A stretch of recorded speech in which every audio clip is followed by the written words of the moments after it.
RCF. Le supplément du MAG sur RCF Anjou, Bastien Lallier.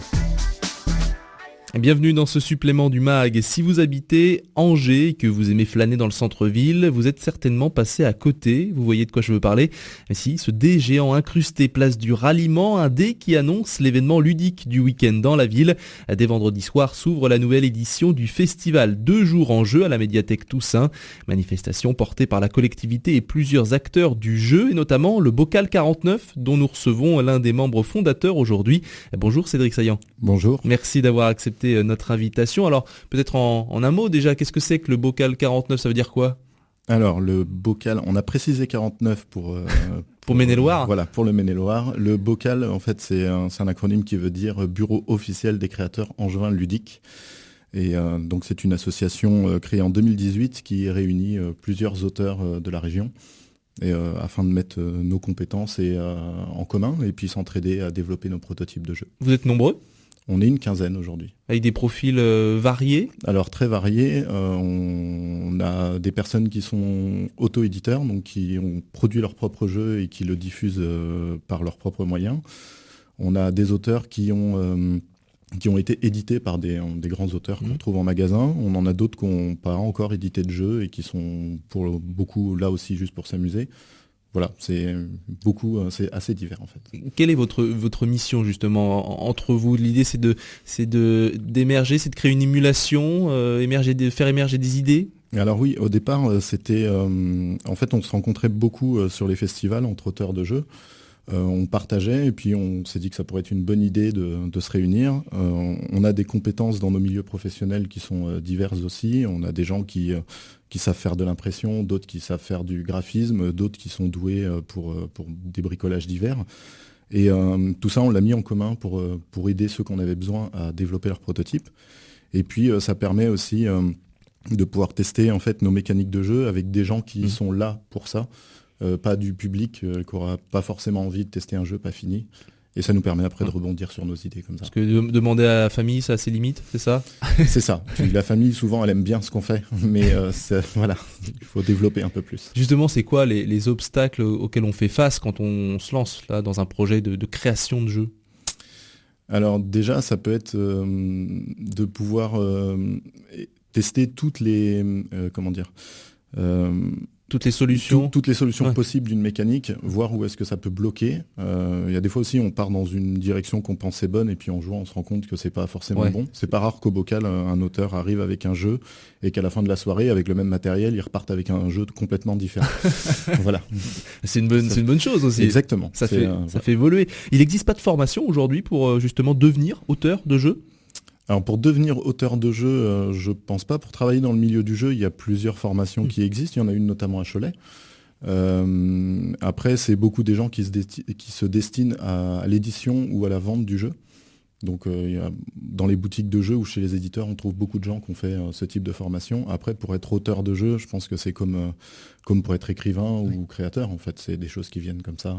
Alors justement, est-ce qu'il y a une méthode, vous, d'accompagnement? Est-ce que vous avez un trait au Bocal? Comment ça se passe justement pour faire émerger de nouvelles idées?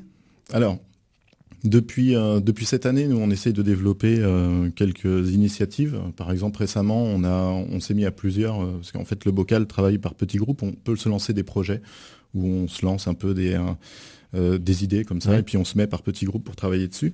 Là récemment, on a développé un Eco-Cup.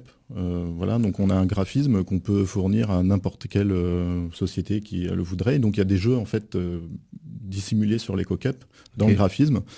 Et donc ça pour les festivals, ça marche très bien, j'imagine. Ouais. Là on est en train aussi actuellement de travailler sur une édition du Bocal. Donc là on a fait un petit concours en interne entre nous. Chacun a proposé un jeu qui était pas trop compliqué à éditer et on en a retenu 3. On va commencer une série de tests dans divers lieux d'Angers avec du public, et c'est le public qui pourra voter pour le jeu qu'ils veulent voir partir en financement participatif d'ici 1 ou 2 ans maximum, je pense. Justement, c'est quoi là, si vous pouvez nous donner quelques exemples de jeux qui ont été créés récemment sur Angers, ou même des prototypes, mais Alors, on a quelques belles sorties là, en septembre Ouais. de certains de nos auteurs. Par exemple alors, on a déjà Le Point sur la table qui vient d'arriver, qui est un jeu de mots avec beaucoup de mauvaise foi, qui est sorti chez Funny Fox. Voilà, donc il est disponible en magasin et c'est un très bon lancement. L'auteur Olivier Mousseau est content.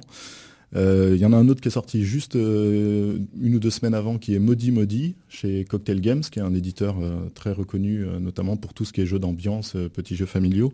Qui consiste en quoi celui-ci? Alors celui-ci, c'est aussi un jeu de mots. C'est une sorte de revisite du jeu Pyramide qui passait à la télé il y a quelques années. Pour les nostalgiques. Voilà, mais avec un petit twist particulier, c'est-à-dire que là, en fait, vous devez faire deviner un mot aux autres joueurs, mais avec un nombre d'indices imposés que vous seul connaissez, et il faut que ce soit pile poil ce nombre-là. Si un joueur trouve votre mot avant le nombre d'indices qu'on vous a imposé, eh ben, vous marquez pas vos points. Et donc, il faut essayer de tourner un peu autour du pot, mais pas trop, et ça marche super bien, et pareil, disponible en magasin. Et on lui souhaite un beau succès, de Laurent Prin, je cite, donc auteur du bocal. Des créateurs qui sont tous des professionnels, ou est-ce que c'est, on l'imagine, c'est assez dur de vivre de cette passion finalement, de ce métier passion? Alors oui, c'est plutôt une passion. Il y a très peu d'auteurs en France qui vivent vraiment de J'ai cru ça. une vingtaine moi, mais Oui, c'est ça, ça doit être à peu près ça, sachant qu'il y en a quand même à côté qui font du jeu, mais plus développé pour les entreprises aussi, donc ils ont d'autres activités à côté. Non, après là, nous, on fait vraiment ça pour s'amuser. La plupart des auteurs que je connais, quand ils sont édités, ils sont contents, ça marche un temps, ça leur permet peut-être de lancer un autre projet. En vivre, voilà, c'est difficile. C'est parce qu'il y a une très très forte concurrence. Oui, et puis on est encore au niveau des auteurs de jeux, on est encore dans un système où les droits d'auteur sont assez bas. Alors les éditeurs, ils travaillent beaucoup, je sais qu'il y a beaucoup de réflexions actuellement chez eux pour ça. Et puis c'est un statut qui n'est pas encore reconnu en France, contrairement aux auteurs de livres. Voilà, quand vous faites un jeu, vous n'êtes pas automatiquement reconnu comme auteur. Il y a un statut qui est à construire. Et vous êtes quoi alors? Eh ben on ne sait pas. Voilà. Non, mais c'est tout ça, c'est un travail, et c'est notamment le but de la SAJ, la Société des auteurs de jeux, qui est une sorte de collectif qui fonctionne un peu comme un syndicat, qui s'est réuni et qui a intégré des membres du bocal depuis peu. Et ça nous permet aussi d'un peu de se structurer, de vérifier les contrats, de s'entraider pour savoir un peu juridiquement, légalement, les choses auxquelles il faut faire attention. Se faire éditer, ça représente quoi? Vous disiez tout à l'heure, ils sont contents les gars quand ils sont édités, mais ça représente quoi concrètement? Alors quand vous êtes passionné de jeu, concrètement, c'est toujours un plaisir quand vous allez dans votre boutique préférée et que vous avez votre jeu avec votre nom dessus. Donc c'est une chose. Puis après, je pense que c'est la consécration d'un projet. Le Graal. Voilà. Et c'est pour ça que le bocal existe aussi. Quand on est créatif, on a besoin un peu d'exprimer nos créations. Et donc voilà, ça permet de sortir tout ça, de le voir finalisé. Vous créez vous-même, Cédric? Oui, tout à fait. Depuis combien de temps? Ça va faire 5-6 ans maintenant que je m'y suis mis. Ça a commencé par quoi? La création, mes premiers jeux, beaucoup des jeux où je mélange un peu plusieurs mécaniques, de l'adresse avec un peu de bluff. Donc ça a commencé par un jeu où avec des petites soucoupes volantes, on essaye d'attraper des vaches dans un champ pour faire un petit clin d'œil à la science-fiction. Et dernièrement, je travaille sur un prototype qui est quasi finalisé, là, qui s'appelle Dents de Lion, et où avec une petite poire à air, on va devoir envoyer des brins de pissenlit dans un jardin pour remplir des objectifs en attrapant les bonnes fleurs. D'accord, voilà. Ça vous vient d'où cette imagination? C'est divers, les auteurs fonctionnent pas tous de la même manière. Il y en a, c'est des vrais matheux qui vont mettre en place des stratégies très complexes et puis après essayer de les adapter à un jeu. Moi je pars plutôt d'un thème, le jeu des pissenlits. Je me suis imaginé en train de souffler sur un brin de pissenlit et je me suis demandé comment on pourrait essayer de le transposer sur un jeu de plateau. D'accord, voilà. Ça vient comme ça, naturellement finalement. C'est ça, c'est l'envie souvent. L'envie, les idées. C'était drôle, je vous posais la question parce que je voyais qu'il y avait beaucoup de jeux qui étaient en rapport avec le quotidien des auteurs. Je voyais que le Mastermind avait été inventé par un expert en télécommunications, que le Edmond Dujardin qui a sorti le Milborn, il était éditeur de fournitures pour auto-école. Il y a quand même peut-être un lien entre le quotidien finalement des auteurs et puis le jeu qu'il crée. Je sais pas trop. Au bocal, j'ai pas ressenti ça. Même parmi les auteurs auto-édités, on a Alain Pasquini qui auto-édite le jeu du pas, qui est Alors après, peut-être son quotidien, peut-être pas professionnel. Lui, il est parti en fait d'un jeu traditionnel qui sont les petits chevaux canadiens. Et puis il y jouait beaucoup avec sa famille. Et à un moment donné, il s'est dit il y a des limites. Si on veut jouer à 4 ou 6 joueurs, il faut changer de plateau. Voilà. Et donc il a fait une refonte de ce jeu-là, qui s'appelle le jeu du pas, qui permet de jouer avec un seul plateau à plus de joueurs et qui est un peu plus familial. D'accord. Vous jouez, vous, à vos propres jeux ou pas ? Alors à mes propres jeux, oui, quand j'ai besoin de les tester. Mais une fois qu'ils sont sortis. Alors moi, j'en ai pas sorti encore. Ah, d'accord.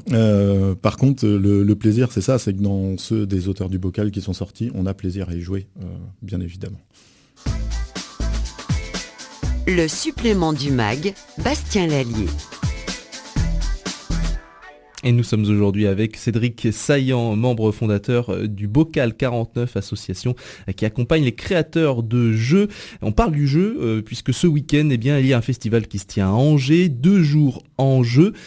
C'est quoi la genèse, l'ambition un peu de ce projet que vous co-organisez du coup avec le Bocal 49 ? Alors la genèse, elle remonte à 1999. Donc en fait, c'est un festival qui avait été imaginé impulsé notamment par la boutique Sortilège qui fête ses 30 ans cette année. Tout à fait, voilà. Et donc qui avait essayé de réunir un peu toutes les associations ludiques d'Angers en leur proposant de faire un festival. Et puis ça a fait son chemin. Depuis quelques années maintenant, on est devenu un projet mairie. Donc la mairie nous accompagne et notamment l'équipe de la médiathèque Toussaint. Et donc en fait, l'idée au départ, c'était dans les rues d'Angers, on posait des tables et puis on animait les jeux pour les gens qui passaient. Là maintenant, on est dans un lieu vraiment précis. La médiathèque, tout ça, voilà, le cloître. C'est ça, tout à fait. Et ça permet d'accueillir les gens dans de meilleures conditions. C'est un peu plus organisé.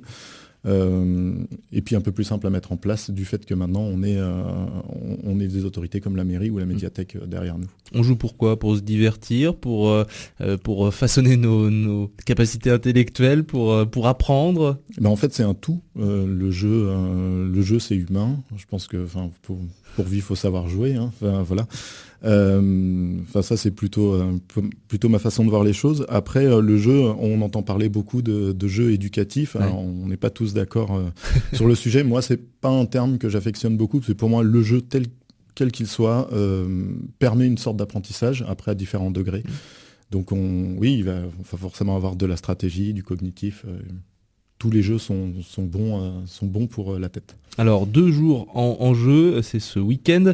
Alors 2 jours en jeu, en vérité, ça commence dès vendredi, donc c'est sur 3 jours, vendredi, samedi, dimanche.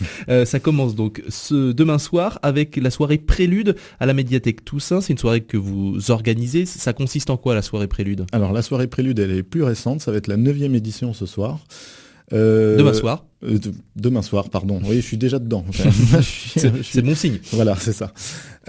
Donc en fait, le principe, c'est qu'on ouvre en fait des candidatures et on retient entre 10 et 15 auteurs. En fait, on lit les règles, on a un petit jury, on relit les règles pour être sûr que les prototypes soient bien finalisés et suffisamment pour que le public puisse s'amuser avec. Donc vous sélectionnez des prototypes, c'est ça ? Voilà, c'est ça. Et ceux qui sont retenus, ils vont faire leur démonstration vendredi soir avec du public. Le public passe sur les différentes tables et teste les jeux et vont ensuite voter à bulletin secret donc dans une urne pour leur coup de cœur de l'année. Et à la fin de la soirée, on va annoncer le coup de cœur du public 2022. Qu'est-ce qui a gagné ? Alors, pas grand-chose. On a un petit prix. Alors souvent, il y a une sorte de petit bon d'achat pour aller acheter du matériel de création de jeux, des cubes en bois, ce sorte de choses. Et puis, il aura un petit trophée quand même. Voilà. Pour la gloire. C'est qui ces créateurs ? C'est des créateurs angevins, tous ? Alors, cette année, on en a pas mal, parce qu'on a de plus en plus d'auteurs sur Angers. Et puis, ils sont plus proches, mais on en a, au cours des années, on en a eu qui venaient d'Orléans, de Nantes, de Paris même. Donc, c'est assez varié. Il n'y a pas, sur tous les territoires, des associations qui accompagnent ? Alors si, il y en a. Si. On a plusieurs associations en France qui se sont créées. Après, elles ne fonctionnent pas toutes de la même manière. Mais voilà, il y en a une à Nantes, il y en a une à Rennes, à Marseille, à Toulouse, il y en a un peu partout. Et donc celui qui sera sacré vendredi soir, présentera son jeu dès le samedi aussi. Alors oui, s'il a la possibilité de rester avec nous, dès le samedi, il aura une table réservée au stand du bocal, donc avec nous. Ça sera l'occasion de le rencontrer puis de discuter un peu plus avec lui. Et son jeu sera à l'accès du public pour toute la journée. Vous restez tout le week-end, le bocal? Oui. Voilà, le stand. L'idée c'est de discuter, de rencontrer, de C'est ça, jouer. Puis de faire tester nos jeux les plus aboutis au public pour les confronter un petit peu on va dire au public final, c'est-à-dire les gens qui vont jouer en famille. Une petite fierté là, de la fierté du moment dans ce que vous sortez, dans les jeux que vous sortez. Déjà, on est très fiers des 2 qui sont arrivés en septembre. Maudit est le point sur la table parce que... Ceux-là, c'est sûr, ils seront commercialisés. Enfin, ils sont commercialisés. Ils sont commercialisés. Et puis là, on a quelques petits retours des médias, de la presse spécialisée qui en disent beaucoup de bien. Donc, on sait qu'il y a plusieurs prix qui peuvent tomber, être intéressants, comme l'As d'Or ou d'autres. Ah oui, ça fait la différence quand on le voit sur les c'est sur les toujours jeux, plaisir pour l'auteur. C'est sympa pour l'éditeur parce que ça joue beaucoup sur les ventes aussi.